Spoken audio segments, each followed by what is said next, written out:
Bismillahirrahmanirrahim. Assalamualaikum warahmatullahi wabarakatuh. Waalaikumsalam warahmatullahi wabarakatuh. Hamdan wa syukran lillah, salatan wa salaman ala rasulillah, amma ba'd. Yang pertama-tama dan yang paling utama, marilah kita panjatkan rasa syukur kita kepada Allah Subhanahu wa taala dengan kalimat alhamdulillah. Atas rahmatnya lah kita dapat melangkahkan kaki ke tempat yang mubarakah ini. Selanjutnya, marilah kita kirimkan SMS salawat menyertai salam kepada junjungan kita Baginda Muhammad sallallahu alaihi wasallam. Beliaulah sosok manusia yang tak mengenal motor tetapi menjadi seorang proklamator, tak memakan bakwan tetapi menjadi seorang pahlawan. Dia juga tak hobi bermain rebana tetapi menjadi uswatun hasanah, suri tauladan bagi kita semua.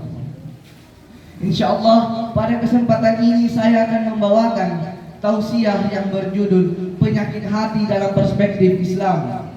Ahli tafsir dan ilmu qiraat Kiai Haji Hasim Sahu Muhammad menyebutkan bahwa di dalam Al-Quran kata penyakit disebutkan dengan istilah maradun, sedangkan menurut para perawi hadis dalam sabda Nabi kata penyakit itu disebutkan dengan istilah da'in. Terjadi perbedaan di antara keduanya dikarenakan kata maradun digunakan untuk menyebutkan penyakit batiniah, sedangkan kata da'in digunakan untuk menyebutkan penyakit jasmani. Para hadirin dan dewan juri yang saya muliakan, hampir 3 tahun lamanya dunia ini telah dihebohkan dengan adanya virus atau penyakit corona. Namun itu hanyalah salah satu contoh kecil dari sekian banyak penyakit jasmani. Yang perlu kita ketahui bahwa penyakit batiniah itu lebih berbahaya daripada penyakit jasmani. Dalam sabda Nabi yang diriwayatkan oleh Bukhari dan Muslim, al-awa inna fil jasadi mudghatan idza salahat salaha jasadu kullu wa idza fasadat fasada jasadu kullu. Al-awa yang artinya, dan ingatlah di dalam suatu tubuh itu terdapat segumpal daging. Apabila daging itu baik maka baik pula tubuhnya. Akan tetapi apabila daging itu rusak maka rusak pula tubuhnya. Maka ingatlah itu adalah hati. Selain syirik, terdapat pula penyakit hati yang dapat menimbulkan dosa besar bagi kita semua. Oleh karenanya marilah kita mengenal agar kita dapat menghindari penyakit tersebut. Secara umum penyakit hati terbagi atas 3 macam. Yang pertama adalah menyombongkan diri atau takabur. Sifat ini muncul saat manusia pertama diciptakan oleh Allah Subhanahu wa taala. Akan tetapi yang mengalaminya adalah iblis. Iblis yang beribadah, yang sujud kepada Allah ribuan tahun lamanya. Sehingga itu membuat dirinya merasa lebih baik saat diperintahkan untuk sujud kepada Adam alaihissalam. Sebagaimana dalam Quran surah Al-A'raf ayat 12. A'udzu billahi minasy syaithanir rajim. Bismillahirrahmanirrahim. Qala ma mana'aka alla tasjuda idh amartuk. Qala ana khairun khalaqtani min nar wa khalaqtahu min tin. Subhanallahul azim. Pada ayat ini iblis mengatakan kepada Allah, aku ini lebih baik daripadanya, yaitu Adam. Engkau menciptakanku dari api dan engkau menciptakannya daripada tanah.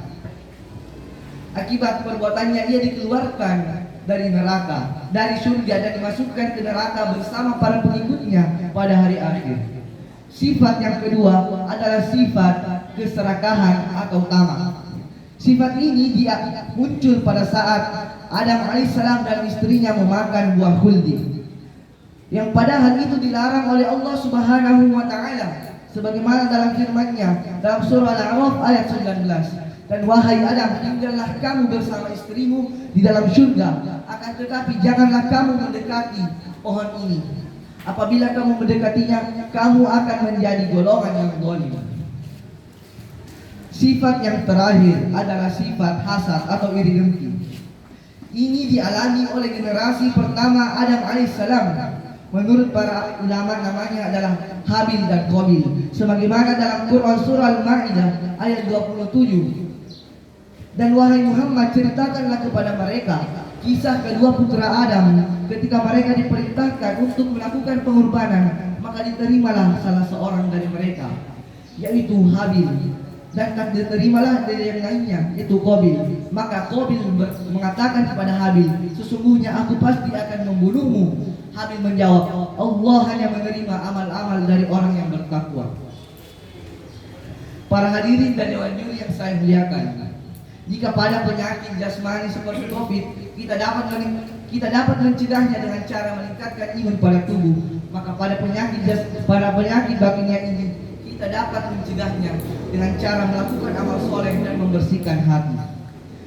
Sebagaimana dalam lagu Tombo Hati yang pernah dipopulerkan, jadi obat hati ada 5 perkaranya. Yang pertama, membaca Al-Quran dan maknanya, karena Al-Quran adalah syifa, obat bagi kita semua.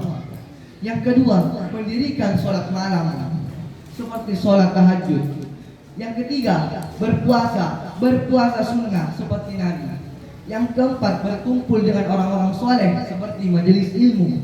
Dan yang terakhir adalah memperbanyak zikir pada malam hari.